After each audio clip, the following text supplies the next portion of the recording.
Hi friends, welcome to Sooriyanila vlogs. இன்றைக்கி பெரியவங்க சின்னவங்க எல்லாத்துக்குமே ரொம்ப பிடிச்ச நூடுல்ஸ் ரெசிபி எப்படி பண்ணுறதுன்னு பார்க்கலாம். அதுவும் இது ரொம்ப சத்தான நூடுல்ஸ் ரெசிபிங்க. தம்பியோட ஸ்கூலில் நலம் ஃப்ரூட் ப்ராடக்ட்ஸ் வெள்ளகோயிலேருந்து எக்ஸ்போ போட்டிருந்தாங்க. தம்பி சொன்னால் அமௌண்ட் வேணும்னு கொடுத்து விட்ருந்தேன். கடைசியில் நூடுல்ஸ் வாங்கிட்டு வந்திருந்தான். இதுக்கு பார்த்திங்கன்னா காய் நிறைய போட்டு பண்ணலான்ட்டு காவாசி முட்டைக்கோஸ், ஒரு கேரட்டு, ஒரு 10 பீன்ஸு, பாதி கேப்சிகம் எடுத்திருக்கேன். உண்மையிலே டேஸ்ட்டு சூப்பராக இருந்துச்சுங்க. நூடுல்ஸ் ஐட்டத்துலேயே பார்த்திங்கன்னா ஒரு 15-10 நூடுல்ஸ் வெரைட்டிஸ் இருந்துச்சு. வடகமும் அதே மாதிரி தான் நிறைய இருந்திருக்கும் போல் தம்பி சொன்னான். உண்மையிலே செம்ம டேஸ்ட்டாக இருந்துச்சு. கண்டிப்பாக இதை ட்ரை பண்ணி பார்க்கலாம் நீங்களும். கடையில் வாங்கி கொடுக்கறக்கு நம்மளே வீட்டில் இந்த மாதிரி பண்ணி கொடுத்துடலாம். ஒரு பேக்கெட் போட்டால் வீட்டில் இருக்கவங்க 3 பேர் சாப்பிட்லாங்க. சின்ன பசங்க 2 பேர், பெரியவங்க ஒரு ஆள், அந்த அளவுக்கு சாப்பிட்லாம். நான் ஃபஸ்ட்டு முட்டை போட்டு பண்ணலாம் அப்படின்ட்டு முட்டையை 2 மட்டும் லைட்டாக எண்ணெய் ஊற்றி ஃப்ரை பண்ணி எடுத்துக்கிட்டேன். அதுக்கப்புறம் இதை நம்ம லாஸ்ட்டாக யூஸ் பண்ணிக்கலாம். சிக்கன் போடணும் அப்படின்னிங்கன்னா சிக்கன் ஃப்ரை சில்லி போடுற மாதிரி போட்டு எடுத்து வச்சுக்கிட்டு கடைசியாக முட்டை போடுற மாதிரி அதையும் போட்டு பண்ணிக்கலாங்க. நான் பார்த்திங்கன்னா இன்றைக்கி எக் மட்டும்தான் போட்டிருக்கேன். லைட்டாக உப்பு போட்டுக்கலாம் முட்டைக்கு, அப்போ தான் நல்லாயிருக்கும். அவ்வளோதான். இந்த மாதிரி வந்ததும் இதை வேறு ஒரு பாத்திரத்தில் மாற்றி வச்சுக்கலாம். கடைசியாக போட்டுக்கலாம். இப்போ அதே பேனில் 1 டேபிள் ஸ்பூன் இல்லைன்னா 2 டேபிள் ஸ்பூன் எண்ணெய் ஊற்றிட்டு 1/2 டேபிள் ஸ்பூன் மட்டும் இஞ்சி பூண்டு பேஸ்ட் போட்டு நல்லா பச்சை வாசனை போகணுங்க. போனதுக்கப்புறம் நம்ம கட் பண்ணி வச்சுருக்கிற காய் இருக்குது பார்த்திங்களா, நீளமாக, அதை இதில் ஆட் பண்ணிக்கலாம். நம்ம தண்ணி எதுவும் சேர்க்க வேண்டிய அவசியம் இல்லை. பெரிய வெங்காயம் போடுறதுனா கூட ஒரு பெரிய வெங்காயம் போட்டுட்டு அதுக்கப்புறம் வதங்கினதுக்கப்புறம் காயை ஆட் பண்ணிக்கலாங்க. நான் வெங்காயம் போடல. நமக்கு முட்டைக்கோஸ்லேருந்து அந்த கேப்சிகத்துலேருந்தே தண்ணி வரும். அதனால் இதை அப்படியே சிம்மில் மூடி வச்சாலே போதும். காய் வேகிறதுக்கு தனியாக உப்பு போட்டுக்கலாம். கொஞ்சம் மிளகுத்தூள் வேணுனாலும் இதிலையே ஆட் பண்ணிக்கலாம். பாருங்கள், காய் ஒரு பாதி அளவுக்கு வெந்துருச்சு. இதை மறுபடியும் மூடி வச்சிடலாங்க, நல்லா வேகட்டும். அதுக்குள்ளே நம்ம நூடுல்ஸை ரெடி பண்ணிக்கலாம். நூடுல்ஸ் வேகிற அளவுக்கு ஒரு வடைச்சட்டியில் தண்ணி ஊற்றிக்கோங்க. அதில் கொஞ்சம் உப்பு போட்டுட்டு நூடுல்ஸ் தனித்தனியாக இருக்கணும், பிசு பிசுன்னு ஒட்டக்கூடாது அப்படிங்கிறதுக்காக 1 டேபிள் ஸ்பூன் அளவுக்கு எண்ணெய் ஊற்றிக்கலாம்.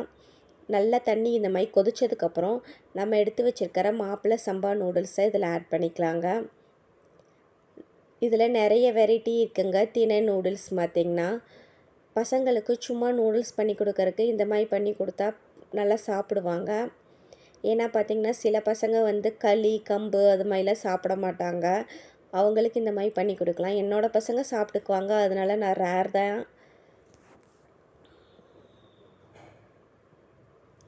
பார்த்திங்கன்னா 3/4 வேக்காடு வேகணுங்க. நல்லா வெந்ததுக்கப்புறம் எடுத்துக்கலாம். ஏன்னா பசங்க சாப்பிட்ணுல்ல, அதுக்காக. நல்லா வேகட்டும். வெந்ததுக்கப்புறம் இதை எடுத்து வேறு ஒரு பாத்திரத்தில் மாற்றிக்கலாங்க. நல்லா வெந்துருச்சு. இப்போ நான் இதை வேறு ஒரு பாத்திரத்தில் தண்ணியை வடிச்சிட்டு மாற்றிட்டேன். இதில் பார்த்திங்கன்னா கொஞ்சம் பச்சை தண்ணி ஊற்றி அலசி மறுபடியும் எடுத்து ஒரு தட்டில் போட்டு வச்சுக்கலாம். நம்ம காய் நல்லா ரெடி ஆனதுக்கப்புறம் இதை போட்டுக்கலாம். அதுக்காக இதை அப்படியே இருக்கட்டும்.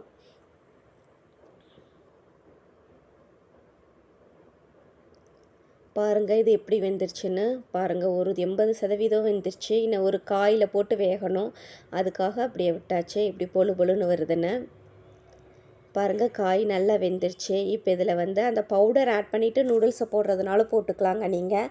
நான் அந்த பவுடரை ஆட் பண்ணல. 2 டேபிள் ஸ்பூன் சோயா சாஸு, அதுக்கப்புறம் பார்த்திங்கன்னா 1 tablespoon green chilli sauce add பண்ணியிருக்கேங்க. பெப்பர் கொஞ்சம் ஆட் பண்ணோம், அதனால் சில்லி சாஸ் 1 டேபிள் ஸ்பூன் மட்டும் ஆட் பண்ணியிருக்கேன். அப்புறம் வீட்டிலையே செஞ்ச டொமேட்டோ கெச்சப் இருக்குது பார்த்திங்களா, அது 2 டேபிள் ஸ்பூன் ஆட் பண்ணிக்கிட்டேன். இதை நல்லா காயில் போட்டு வதக்கட்டும். நல்லா வதங்கினதுக்கப்புறம் நம்ம எடுத்து வச்சுருக்கிற நூடுல்ஸ் இருக்குது பார்த்திங்களா, அதை இதில் போட்டு நல்லா பரட்டிக்கலாம். நூடுல்ஸ் கொஞ்சம் நேரம் இதுலேயே நல்லா வெந்தால் தான் டேஸ்ட்டு நல்லாயிருக்கும். அதனால் இதை அப்படியே நல்லா கிளறிட்டு சிம்மில் மூடி வச்சுருங்க கொஞ்சம் நேரத்துக்கு.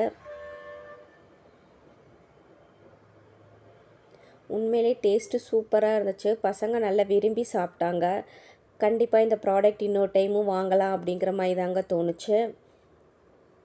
பரவாயில்ல, ஸ்கூலில் இந்த மாதிரி போட்டது அதுவும் ஒரு நல்ல யூஸ் தான். கடையில் வாங்கி சாப்பிடக்கூடாது அப்படின்னு நிறைய டைம் சொல்லுவாங்க ஸ்கூலில். லாஸ்ட்டாக பார்த்தீங்கன்னா முட்டை நம்ம எடுத்து வச்சுருக்கோம்ல, அதையும் இதில் ஆட் பண்ணிக்கலாம்.